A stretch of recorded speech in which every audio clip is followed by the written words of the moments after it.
Amen. Amen. Praise God. Hallelujah. Let's turn to the book of Hebrews, a very familiar verse that everybody knows. We're going to read Hebrews chapter 4, verse 12 and 13. Hebrews 4, verses 12 and 13.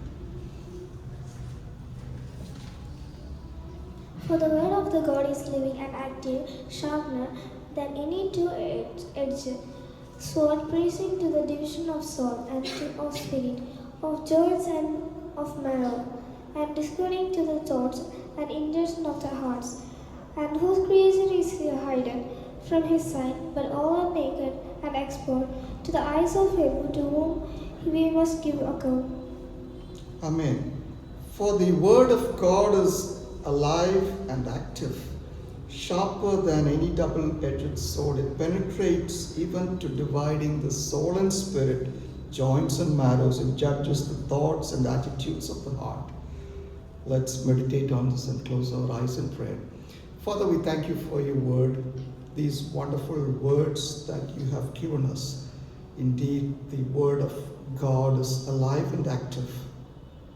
And as we hear from you, let your words speak here, not our thoughts. May your ways work here, not our ways. May you always lead us in every word that's spoken here. And as the word of God is alive, we know that words will speak back to us. And as we hear from you, may everybody here listen and understand. And we get that receptive response back from the word which is alive and active. We thank you, Lord, that you are here in our midst. We pray, Jesus, the Holy Spirit guides us in everything we hear and as we speak and we understand. In Jesus' name we pray. Amen. Indeed, the word of God is alive and active. But that's not really the message I was planning for today. The second part of it, it penetrates even to dividing soul and spirit, joints and marrows. It judges the thoughts and attitudes of the heart. So here we understand there is a soul, there is a spirit, and actually this message turned out, a friend of mine asked me last week, what is the difference between soul and spirit?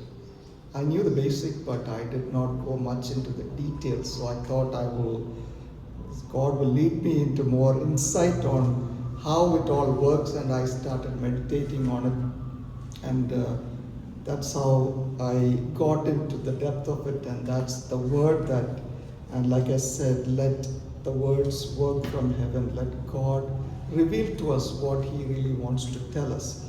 Now, here it says there is a body and there is a soul and the spirit, and can be a division. So it penetrates even to dividing the soul and the spirit. So our body, we have our human body. We all know, right? I hope everybody knows what human body is. Why? Because we can see it, isn't it? We know because very clearly we can see it, we feel it, we use it. But when it comes to the other two, the soul and the spirit, it's a bit confusing because the reason is we don't see it. But if you trust in the word of God, and it's all true, it's the Trinity that works in us. We are three. We have the body, the soul, and the spirit. And that's very clearly mentioned in 1 Thessalonians 5:23. May God himself, the God of peace, sanctify you through and through. May your whole spirit, soul, and body be kept blameless at the coming of the Lord Jesus. So like I said, the body is there. We all see it. It's physical. And it's what we have inside the body, the soul, and the spirit. Now coming to the more depth of what the Bible has to tell us about soul and spirit. The soul is the innermost mind that gives all those emotions that we all feel, your personality, your way everything works, your free will all works with the soul, as I understand. When you stand in public, for me, I used to be very afraid of public speaking. When I stand here before, I used to shiver, I used to panic. It is because you are governed by something that is outside, it's worldly. You are looking up, and when you look up, your heartbeats start increasing. It will show on your smartwatch, your heartbeats have come up. It is because you are depending on what is around you. That is being guided because the soul in you is guiding your body into that. And that is what you see. It can be the other way. When you have, say for example, we eat good food, a good chicken biryani, or you eat a steak or whatever, sizzler or something, and there you have feeling so much happiness in you, and that's all a worldly thing that is giving you that happiness. That food you eat a lot of food, good food, you tend to become obese, you become fat.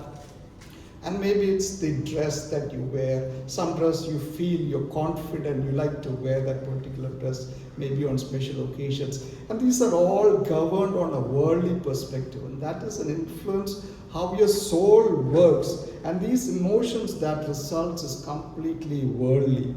But the spirit, that is something that is more unique and that goes deep into it. That is where our intimate connection with the Lord lies. That spirit, when you connect directly with the Lord, nothing around you matters. The food, the fear, everything just goes away because you are led directly by the Spirit.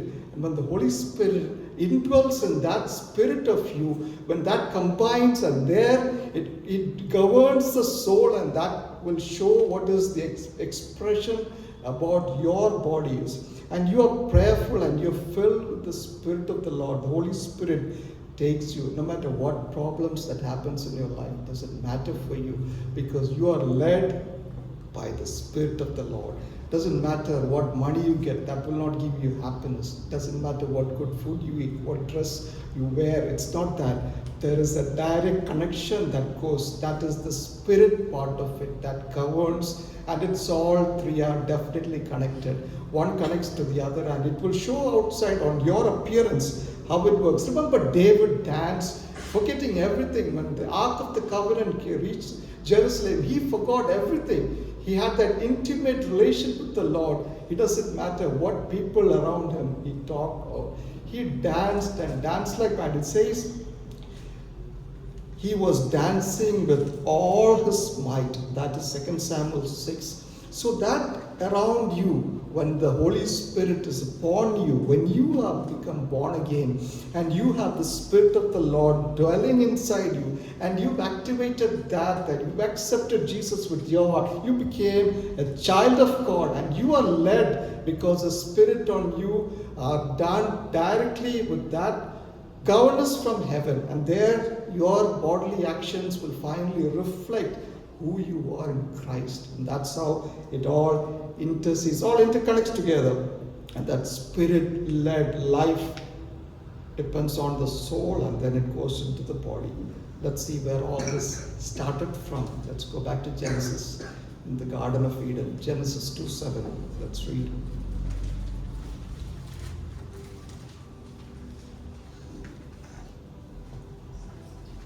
Then the Lord God formed the man of dust from the ground and breathed into his nostrils the breath of life, and the man became a living creature. The Lord God formed man of dust of the ground, and he breathed the spirit into his nostril, and that's how the three became alive: the body, soul, and the spirit. Everything became alive. There, God had a direct relation with man, and you know what happened?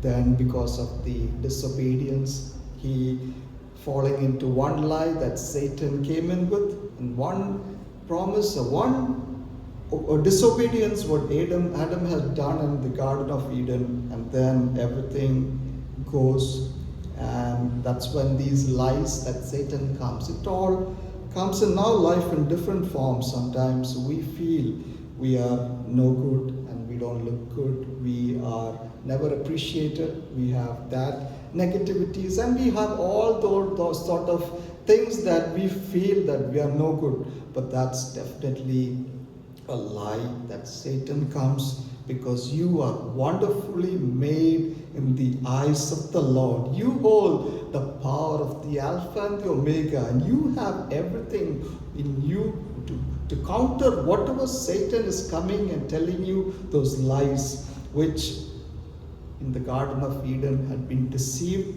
Adam and Eve. And Genesis 3:4 says, "You will not certainly die." The serpent said to the woman, "For God knows when you eat it, from your eyes will be open and you will be like God, knowing good and evil." So a wonderful lie, and Adam and Eve fell for it. And that direct communication was lost, separation spiritually, man died. And there the fall. And it goes on to 19, "By the sweat of your brow you will eat your food until you are returned to the ground. Since you were taken to dust, you are, and to dust you will return." I'll be going through a lot of verses because the word of God is alive. Let it speak back to you rather than not be speaking. Let the word speak back to you. So I will go through. And coming back to the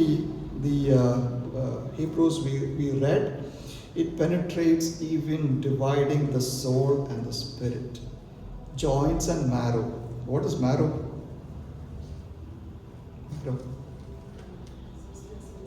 Inside the bone, exactly. Something inside the bone. So if it can divide, joints and marrow, so it's got a joint. So like that, the soul and the spirit are well bonded to each other. That's how it works. And Holy Spirit dwells in a believer's life, and that's the part we are designed to have that connection with the Lord, that the Spirit, and we are led directly by the Spirit of the Lord when you have become born again, and that new nature that enables us to live beyond what the world sees. We see beyond what a normal human being on earth sees. We see something beyond the way in the heavenly realms. We have understanding what God is telling us. And these two are primary part in our body, which governs the faith on how we are in Christ. Sometimes to differentiate, it might be a bit difficult on it, but it is because we looked at only our body, that's all we see. But you trust in the Bible, the Word of God is alive and active. And that's when we understand the depth of it. We all have the Spirit, and we are not spirits anyway, and we have what is inside. And there is that Word of God which is always alive, and it will touch you the time you read the Bible, and as you meditate on it, we will understand. God will give you more and more understanding. Every time we read the Bible, always read it when the Holy Spirit have you in that guidance, and He will give you more and more time. The time we sometimes tend to walk away from God, and there is the chances that the Holy Spirit inside gets replaced by something evil. The evil spirit will take over. And I was going through situation in, let's look at the story of Saul. Let's read 1 Samuel 16 verse 14. 1 Samuel chapter 16 verse 14.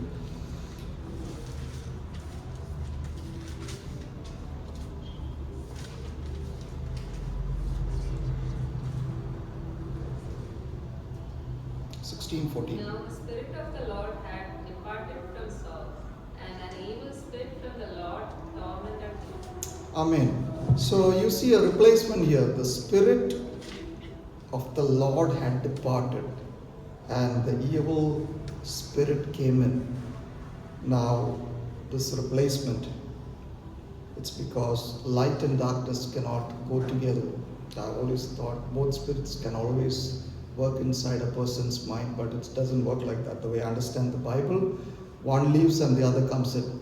The more you are prayerful, the more you start singing, the more we meditate on the Lord, we will always have the upper hand with the Holy Spirit. But the time we walk away from the Lord, we tend to go into sin that overrules more and more. And then that's when we feel that blankness, that emptiness in us. And that comes with the negativity in big force. And here, 2 Corinthians 16:14 says, "For what do righteousness and wickedness have in common? Or what fellowship can light have with darkness?" That means light and darkness cannot be together. So the evil and the Holy Spirit cannot be together. That's what the Bible says. Maybe I'm wrong. I'm still studying. Let the Lord lead us. I've heard sermons otherwise, but I feel what I read is what I understand from the Bible. But maybe you can have more understanding and teach me also and understand, or make me understand I'm wrong. That might be better. Holy Spirit left Saul and God allowed an evil spirit to come in. This is a torment to the judgment because of his disobedience. And David at that time was employed as the armor bearer here. And we come down to verse 23 of 1 Samuel 16. Let's read that. 1 Samuel 16:23. And whenever the harmful spirit from God was upon Saul, David took the lyre and played it with his hands. So Saul understood as well, gospel, and the harmful spirit departed from him. Amen. There it's mentioned as harmful spirit, is it? This is King James or King James? Okay, and now it says evil spirit, right? Yes. Okay, it's all the same. So whenever the spirit of God came on Saul, David would take up his lyre and play. Then relief would come on Saul. So there was a torment always when there is the evil spirit inside us. If there is something that is evil that comes in, you will be feeling that torment. That's what the way I understand it. And you will be all on a worldly perspective, and then things will make you upset. Many things will make you feel very much down to earth. Anyway, this is now, it says, he would feel better and the evil spirit would leave him. So whenever the Spirit of God came on Saul, David would take up his lyre and play. Then the relief would come on Saul, and he would feel better. So this replacement again, the evil goes and the Holy Spirit comes in. So are we like Saul? We come to church, we sing, we dance, we have all that happiness, and when we walk out of here, does it leave, or do you still continue that happiness? And we should be, as a child of God, continue always with that happiness, not only in church, not only on a Sunday, but every day, every part of life is how we carry ourselves in the image of God. And as we continue our life, always have that spirit, always overcome. It's not that temptations, issues, problems will come and go, but it's when we have the upper hand, when we have the Holy Spirit, this feeling of what Saul felt, we will not feel, because happiness will be the main focus, because the spirit inside you is the Holy Spirit that gives you that happiness. And here coming down, Saul had always that jealousy against David, and the reason was because the Lord was with David. And Saul considered David as a threat to the empire. Saul's daughter Michal loved David and then almost also promised marriage. Again, there was the evil spirit inside Saul. If you read right through that book of Samuel, it keeps going on and on. Saul tries to murder David, but he escaped because the Lord was with him. And even after the marriage, Saul tries to kill his own son-in-law, and then that one of the time Michal, his wife, had warned him, and that's how he got saved by the hand of God. And sometimes when Saul's son Jonathan was pretty much aware, and he was one person with the Spirit of the Lord was always on Jonathan, and he used to tell or warn David of his father's intention. 1 Samuel 18:1 says, after David had finished talking with Saul, Jonathan became one in spirit with David, and he loved him as himself. So he became one in spirit with David. So there was that bonding as children of God. I don't know if you feel it. When we go outside, we see a stranger on the road, maybe a stranger talking about the word of God. How much connection we get, and we feel so much attracted to it because we have that union with the Spirit. We have the Spirit of the Lord inside, helping you to understand and going to that, or maybe trying to meet that person because he has spoken the word. And that bonding is here between Jonathan and David. And here, David, we know the end of the story of Saul, that he commits suicide, and then David becomes the king of Israel, and that was fulfilling fulfilling what was spoken through prophet Samuel. And here, look at James 2:26. As the body without the spirit is dead, so faith without deeds is dead. So the body without the spirit is as equal as dead. Unbelievers are all spiritually dead, and we as believers are spiritually alive. If you are born again and you accepted Jesus with all your heart, and you are adopted to God's wonderful kingdom, you have the Spirit of the Lord living in you, and you need to maintain us. You and I need to maintain that, to be blameless as we strongly grow every day in Christ. Let's go to 1 Corinthians. Let's read chapter 2, verses 11 to 16. 1 Corinthians chapter 2, verses 11 to 16.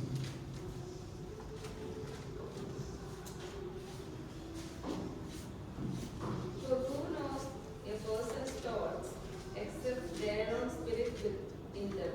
In the same way, no one knows the thoughts of the God except the Spirit of God. What we have received is not the spirit of the world, but the Spirit who is from God, so that we may understand what God has freely given us. This is what we speak, not in words taught us by human wisdom, but in words taught by the Spirit, explaining spiritual realities with the Spirit-taught words. The person without the Spirit does not accept the things that come from the Spirit of God, but considers them foolishness and cannot understand them because they are discerned only through the Spirit. The person with the Spirit makes judgments about all things, but such a person is not subject to merely human judgments. For who has not the mind of the Lord, so as instruct him, but we have the mind of Christ. Amen. Those are very powerful sentences, what is written here. When you go to the depth of it, what we have received is not the spirit of the world, but the Spirit who is from God.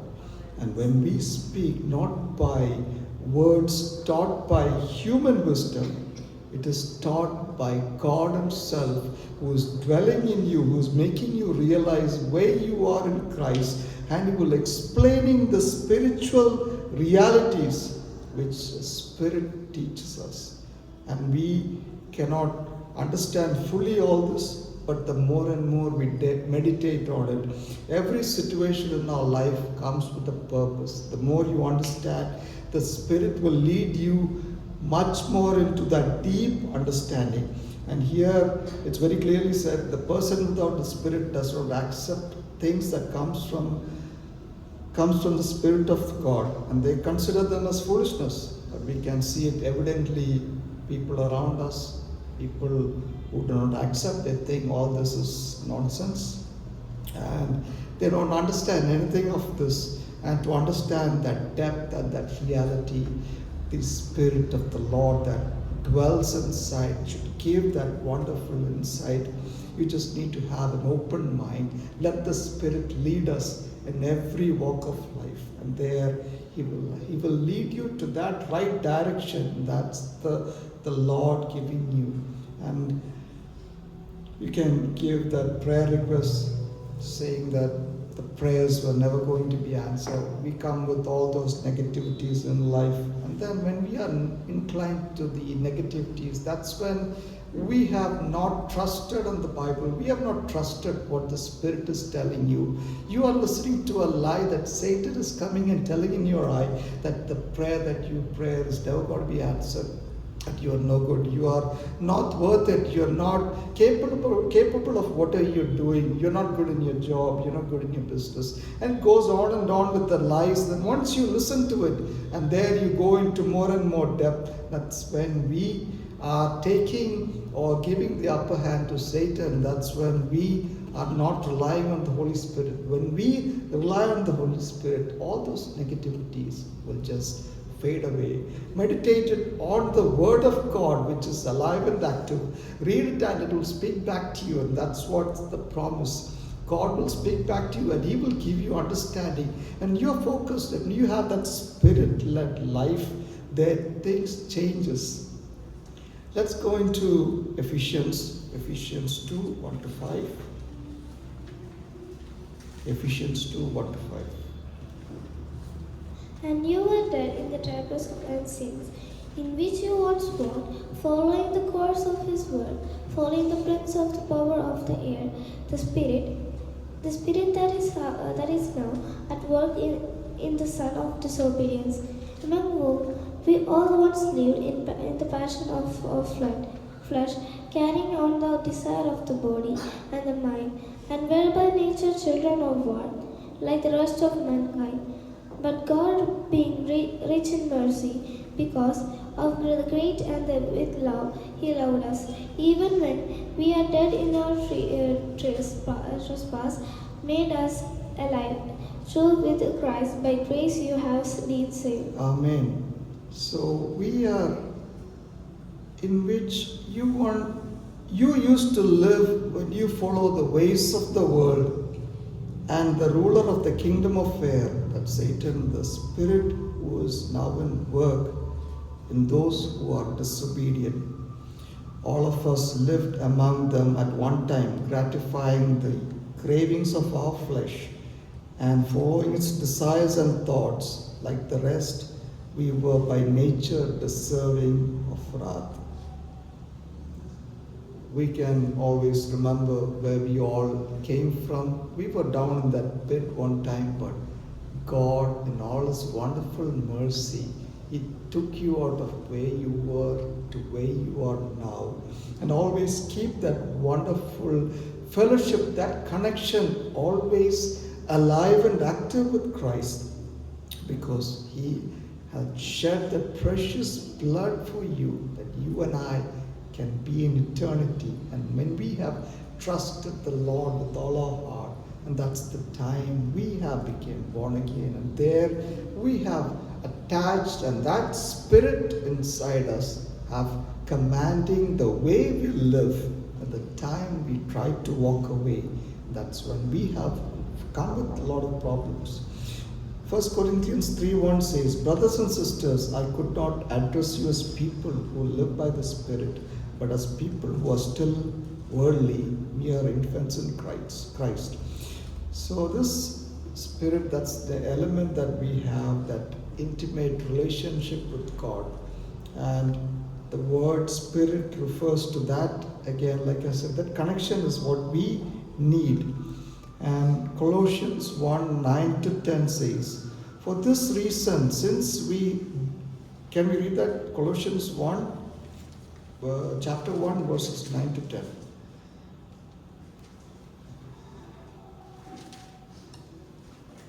And so from the day we heard, we have ceased to pray for you, asking that you may be filled with the knowledge of His will in all spiritual wisdom and understanding, so as to walk in a manner worthy of the Lord, fully pleasing to Him, bearing fruit in every good work and increasing in the knowledge of God.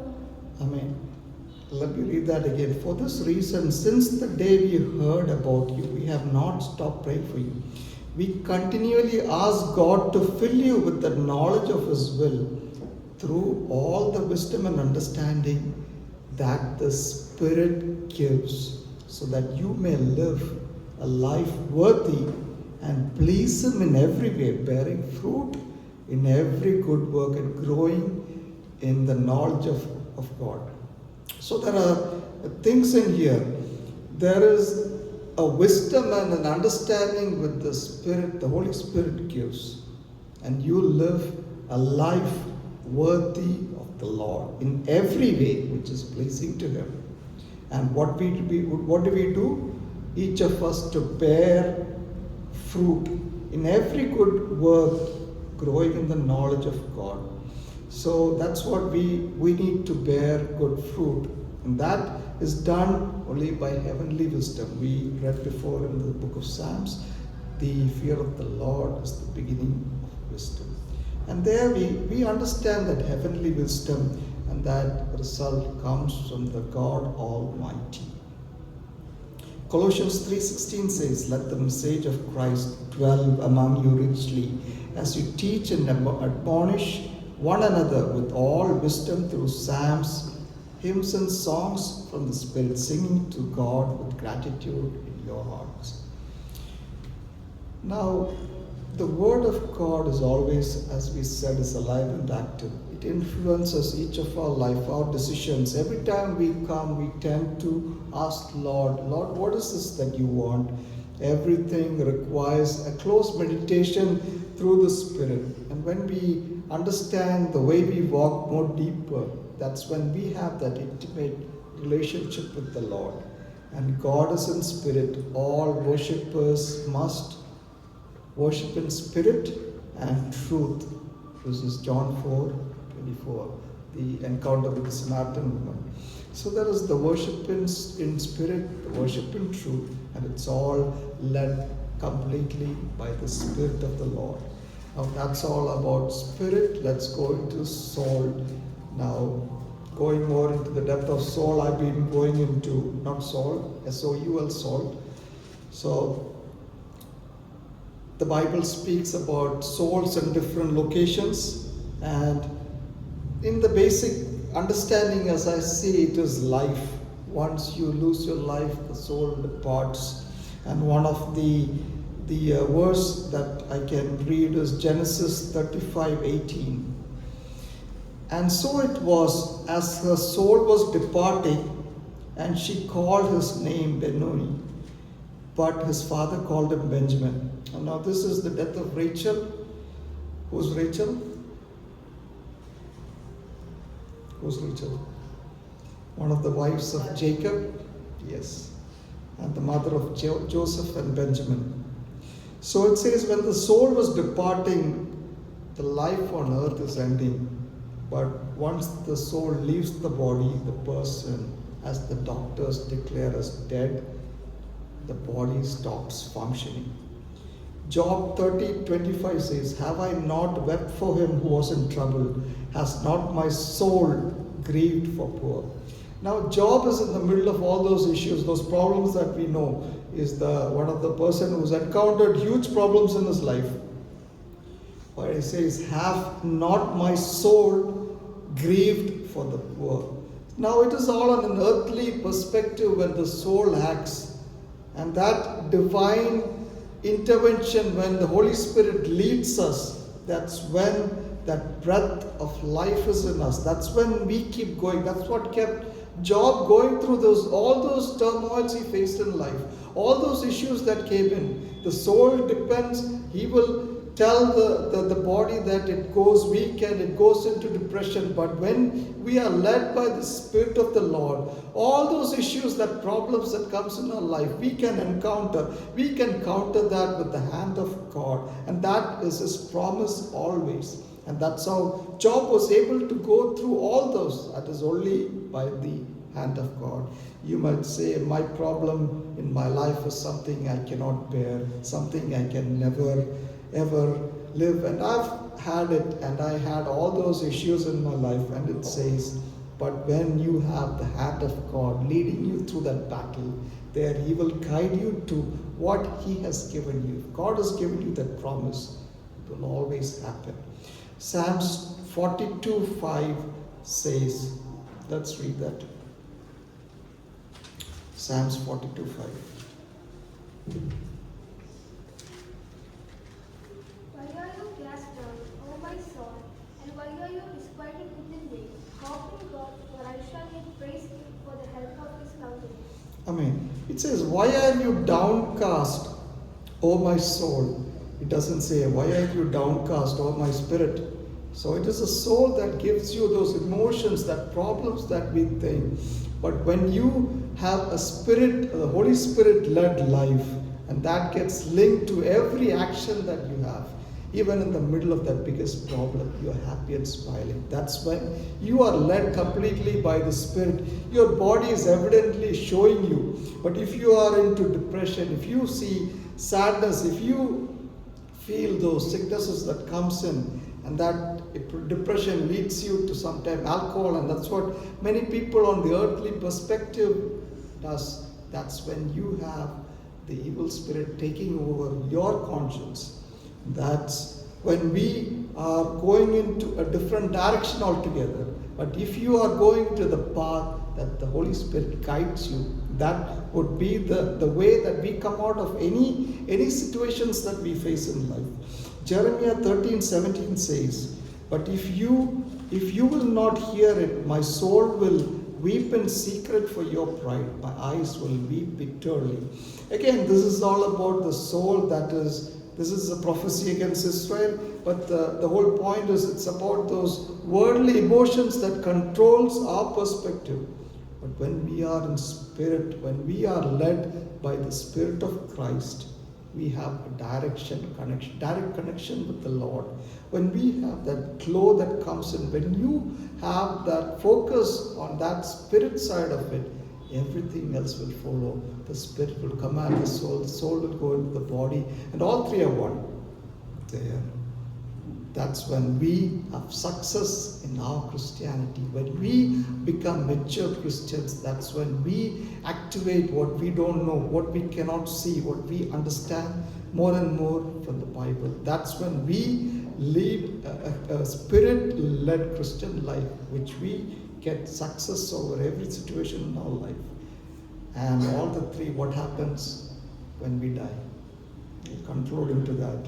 Ecclesiastes 12:7. Let's read that. The book after Proverbs 12:7.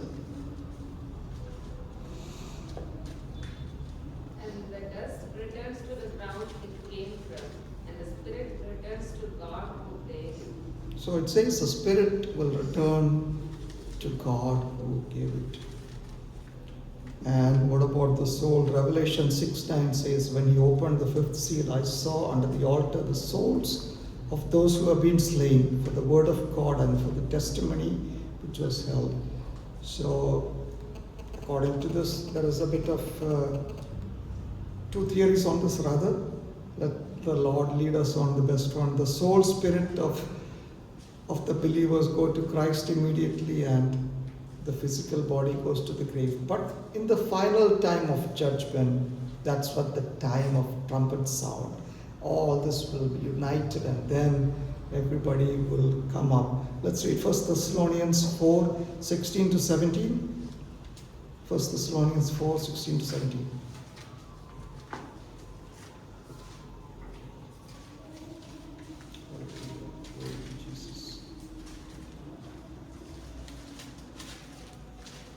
For the Lord himself will come down from heaven with a loud command, with the voice of the archangel, and with the trumpet call of God. And the dead in Christ will rise first. After that, we who are still alive and are left will be caught up together with them in the clouds to meet the Lord in the air. Amen. So this is one is the rapture, the other one is those who are dead in Christ would have the resurrection, when all three will be reunited. The body, soul, and spirit will come back together, and that is Revelation 26 says, blessed and holy are those who are part of the first resurrection, and God will wipe out every tear from their eyes, and there will be no more death, no more sorrow, no more crying, and there will be no more pain, and the former things have passed away. And that is all a wonderful hope that you and I always long for, that life in eternity, when there will be no more cries, no more tear. There will be happiness at that wonderful life with the Lord. Let's pray. Father, we thank you, Lord, for these words. Sometimes it may be difficult to understand because we tend to know and look at only what we can see, and we look at only our bodies. But there is much more to it, the soul and the spirit. How all three are so connected to each other. May the Word of God, which is alive and active, give each of us more insight. May the Spirit, the Holy Spirit, always give us that upper hand, and not the negativity that comes in, which Satan comes in with a lot of lies. May we always walk with the Spirit of the Lord. And I pray the prayer for every one of us present here, that we are strengthened, the Word of God which is alive and active. And as we hear back from you, may these words of the Bible speak back to us. These words that you want to tell us. Give us insight, because we don't know anything. It is only you who can give us, which is much more any earthly person can understand. Because there is a whole realm above which we have difficulty in understanding. Give us that insight as servants, as children of God. Give us that sight that we need, and help us to walk as the Spirit of the Lord be with us. Thank you, Lord, for this, opening our eyes on these. And we thank you, Lord, in Jesus' mighty and precious name we pray. Amen. Praise God. Hallelujah.